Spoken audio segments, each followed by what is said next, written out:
हा. सो आता हळूहळू तुम्हाला माहिती आहे, तुम्ही नोटीस करता तुमची कॅल्क्युलेशन मधली स्पीड हळूहळू वाढत चाललेली. ठीक आहे. जस्ट तुमची सेकंड लेवल झालेली आहे. आता आपण थर्ड लेवल मध्ये मेंटल मॅथ्स मध्ये जास्त फोकस करणार. मेंटल मॅथ तुमच्या लक्षात आले आहे. स्क्रीनवर कोणीच छेडखानी करायची नाहीये. ओके. हा. सो आता तुमचा मेंटल मॅथ स्टार्ट होणार आहे थर्ड लेवल मध्ये. कोणते टॉपिक आपण कव्हर करणार आहोत ते तुम्हाला मी दाखवणार आहे. आधी आपण समजून घेऊ अबॅकसचे बेनिफिट काय आहेत. अबॅकसचे बेनिफिट्स पहिला स्पीडी कॅल्क्युलेशनची तुम्ही आता नोटीस करत आहे. सोबत हळूहळू तुमची स्पीड वाढत चाललेली आहे. फरक इतकाच आहे की तुम्ही आतापर्यंत तुम्ही किटवरती कॅल्क्युलेशन केली आपण यावेळेला, पण आता थर्ड लेवल मध्ये तुम्हाला हळूहळू तुमची किट कमी होईल. 50% किटवर करायची आहे, 50% मेंटल मॅथ्स वरती. ओके. आणि स्कूलमध्ये तुम्हाला जेही प्रॉब्लेम दिसेल मॅथ्सचे, म्हणजे आपले ऍडिशन, सबट्रॅक्शन, मल्टिप्लिकेशन, तर ट्राय करायचं आहे ते आपल्याला आपल्या अबॅकसच्या मेथडने सॉल्व्ह करण्याचं. ठीक आहे. केले होते. केले होते. Very good, very good, good good. Even तुमच्या बुक्स मध्ये तुम्हाला आता तर तुमचं ऍडिशन सबट्रॅक्शन मध्ये तर तुम्ही एकदम मास्टर झालेले आहात, कारण तुमचे तिन्ही फॉर्म्युले कव्हर झाले आहेत. Small, big friend and cousin friend. ठीक आहे. या फॉर्म्युल्यामध्ये जर तुम्हाला थोडाही डाऊट नसेल तर तुम्ही कोणत्याही प्रकारचे ऍडिशन सबट्रॅक्शन करू शकता, कितीही डिजिटचे असो. ठीक आहे. फक्त आपल्याला आपले फॉर्म्युले बरोबर व्यवस्थित अप्लाय करायचे. ठीक आहे. सध्या तुम्ही किट वरून करत आहात, पण हळूहळू आपण किट हटवून घेऊ, मग ते मेंटल मॅथ्स वरती येणार. ठीक आहे.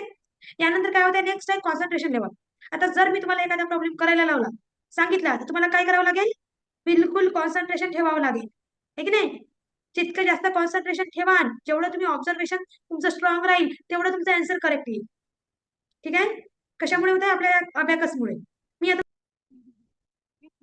हा, ज्याचं कॉन्सन्ट्रेशन हटलं, त्याचा जो ज्याने केअरफुली ऐकलं नाही त्याचा प्रॉब्लेम चुकला. ठीक आहे ना. म्हणून काय काय कोणत्या आपले बेनिफिट्स मिळणार आहे आपल्याला अबॅकसमुळे. पहिला स्पीडीमध्ये कॅल्क्युलेशन करायचं आहे, स्पीडी कॅल्क्युलेशन होणार. Higher concentration. नंतर लिसनिंग स्किल. कसं, आता मी तुम्हाला प्रॉब्लेम सांगत आहे, तुम्ही केअरफुली ऐकणार तर तुमचा प्रॉब्लेम चांगला बनणार, तर तुमचे आन्सर करेक्ट येणार. ठीक आहे. आणि अजून काय, आपण आपले एक्झाम्पल, आपले फॉर्म्युले आपण रिवाइज करत आहोत. प्रत्येक वेळेस आपण आपला फॉर्म्युला चेंज करत आहोत, फॉर्म्युला रिवाइज करत आहोत. त्याने काय होतं, आपली लॉजिकल थिंकिंग इन्क्रीज होत आहे. राईट. त्यानंतर हाय कॉन्फिडन्स. जेव्हा प्रॉब्लेम बरोबर येते तेव्हा कसं फील होतं, सांगा मला. कॉन्फिडन्स जास्त. कॉन्फिडन्स वाढतो की नाही. अभ्यास जर चांगला आला तर कॉन्फिडन्स वाढतो की नाही.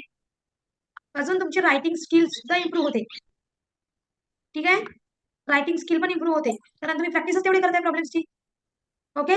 त्यानंतर काय, जर तुमचं मॅथ्स स्ट्रॉंग झालं, तुम्हाला मस्त सगळ्याच गोष्टी त्यामध्ये addition, subtraction, multiplication, division, square, tables, अजून काय फ्रॅक्शन्स. ओके. अजून निगेटिव्ह नंबर, ह्या गोष्टी जर तुम्हाला येत आहे, तर याचाच तुम्हाला समोर अभ्यास करायचा आहे. ठीक आहे. हे तुमचं बेसिक आहे. हे जर तुमचं छान क्लिअर होत आहे, याचा तुम्हाला कॉम्पिटेटिव्ह एक्झाम मध्ये खूप हेल्प होणार आहे. हेच आहे एक अकॅडमिक एक्सलन्स, उच्च शैक्षणिक उत्कृष्टता. ओके. त्यानंतर तुमची क्रिएटिव्हिटी बूस्ट होते. क्रिएटिव्हिटी कशी बूस्ट होते, आपण आपण वेगवेगळे विचार करत आहोत, वेगवेगळ्या विचारांना येऊ देत आहोत आपल्या डोक्यात. मेडिटेशन आपण करत आहोत, ब्रेन जिम आपण करत आहोत, आपले दोन्ही हँडचा आपण युज करत आहोत. ठीक आहे. दोन्ही हँडच्या फिंगरिंगचा युज करत आहोत. सो त्याने काय होतं, आपलं राईट ब्रेन आणि लेफ्ट ब्रेन ऍक्टिव्हेशन आपण करत आहोत. राईट. सो याने काय होतं, तुमची क्रिएटिव्हिटी इन्क्रीज होते. ओके. त्यानंतर व्हिज्युअलायझेशन. व्हिज्युअलायझेशन म्हणजे काय होते, कोण सांगणार मला, काय असते व्हिज्युअलायझेशन मध्ये. Any idea. तसं माहिती, तसं चुकलं तरी चालेल, तुम्हाला फक्त तुमचं मत शेअर करायचं. अनम्यूट करायचं, अनम्यूट करायचं.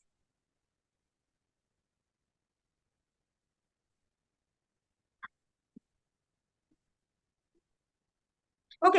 एक गेम खेळू आपण आता. ठीक आहे. अनम्यूट करायचं, अनम्यूट करा, तुम्ही अनम्यूट करा. अन्वेषा, जीविका, अश्लेषा, अनम्यूट करा, अनम्यूट करा. एक गेम खेळणार. व्हिज्युअलायझेशन म्हणजे कोणाला माहित नाही, मला सांगा बरं, हात वर करा. कोणाला नाही माहिती व्हिज्युअलायझेशन म्हणजे. हा. ओके.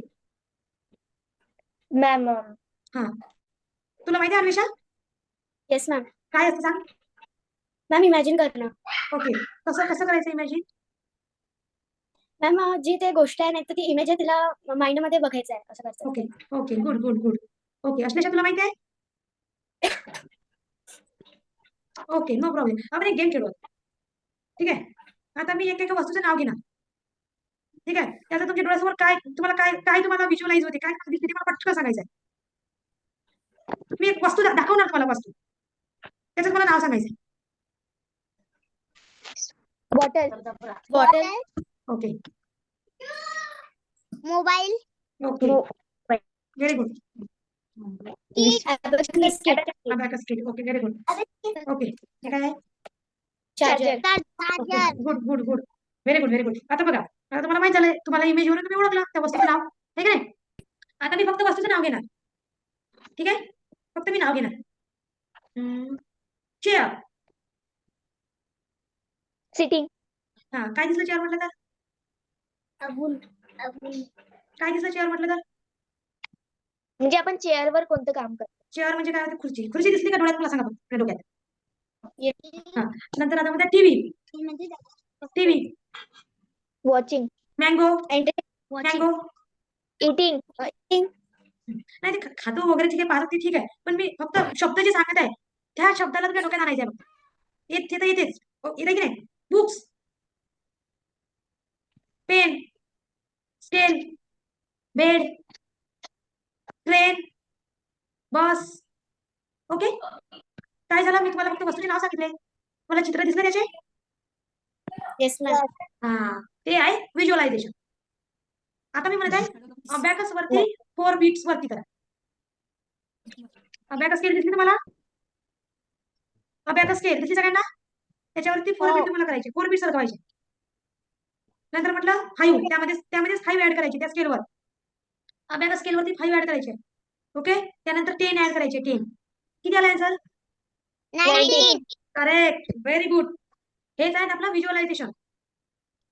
हेच आहे आपला व्हिज्युअलायझेशन. आता बघा, आता बघा, लेफ्ट ब्रेन आणि राईट ब्रेनचे फंक्शन सांगतो तुम्हाला. आता काय असते? लेफ्ट ब्रेनचं काम आहे कॅल्क्युलेशन करणं, ओके, आणि राईट ब्रेनचं काम आहे इमेज स्टोअर करणं. आता मी एखाद्या वस्तू, प्रत्येक वस्तूची नाव घेतले, तुम्ही काय केले? त्याच्या इमेज बनवल्या डोक्यामध्ये, बनवलं की नाही? त्या तुमच्या राईट ब्रेन मध्ये स्टोअर झाले, तुमच्या राईट ब्रेन मध्ये स्टोअर झाले. त्यानंतर मी काय म्हटलं? त्या इमेजवरती तुम्हाला कॅल्क्युलेशन करायला लावलं, आहे की नाही? त्या इमेजवरती तुम्हाला कॅल्क्युलेशन करायला लावलं. तर त्याने काय झालं? तुम्ही ऍट अ टाइम कॅल्क्युलेशन करणं कोणाचं काम आहे? लेफ्ट ब्रेनचं, आहे की नाही? आणि इमेज स्टोअर करणं राईट ब्रेनचं. तुम्ही एका वेळेस काय केलं? दोन्ही मेंदूवरती तुमचा फोकस केलं. आता किटवर सांगितलं की तुम्हाला करायला, आणि तुम्ही बरोबर आन्सर काढलं. सो अबॅकस मुळे काय होते? आपले लेफ्ट ब्रेन फंक्शन आणि राईट ब्रेन फंक्शन आपण ऍक्टिव्हेट करतो. हळूहळू याची स्पीड वाढत जाईल, याची लेवल आपण वाढवत घेऊ. आता हे बेसिक होतं ऍडिशन्स. त्यानंतर काय होणार? हेच गोष्टी आपण काय करणार? आपण मोठे मोठे टेबल्स आपण बनवणार मेंटल मॅथ्स वरून. हळूहळू हळूहळू स्पीड वाढल्यावर येईल की नाही बनवतात तुम्हाला? याने काय होणार? तुमची कॉन्सन्ट्रेशन लेवल वाढणार, फोकस वाढणार, ठीक आहे? मी नंतर घेऊन देतो. ओके, कळलं इथपर्यंत?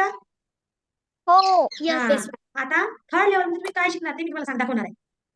Abacus with mental maths. So तुम्ही एक काम करा, पुन्हा जॉईन करा, कारण टायमिंग संपलेला आहे. पुन्हा जॉईन करा पटापट, पटकन, 0 मिनिटात. 1